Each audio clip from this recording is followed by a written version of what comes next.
भोजपुरी के सुपरस्टार प्रमोद प्रेमी जो अभी सोशल मीडिया पर काफ़ी तेज़ी से वायरल हो रहे हैं, उसको पुलिस ने गिरफ्तार कर लिया है।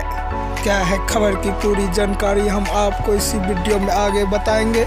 इससे पहले आप मेरे चैनल पर नए हैं तो मेरे इस चैनल को सब्सक्राइब और वीडियो को लाइक ज़रूर कर दें। जी हाँ, आप लोग ने सही सुना, भोजपुरी के सुपरस्टार प्रमोद प्रेमी को पुलिस ने गिरफ्तार कर लिया है, क्योंकि होली के शुभ अवसर पर बहुत ही अश्लील गाना गा के सोशल मीडिया पे काफ़ी तेज़ी से वायरल हो रहा था, जिस कारण पुलिस ने उसे गिरफ्तार कर जेल भेज दिया। भोजपुरी के सुपरस्टार प्रमोद प्रेमी का कहना है, मैं ही तो अश्लील गाना नहीं गाता हूँ, भोजपुरी के जितने स्टार हैं सभी अश्लील गाना गाता है, तो उन सबों को काहे नहीं आप लोग गिरफ्तार करते हैं।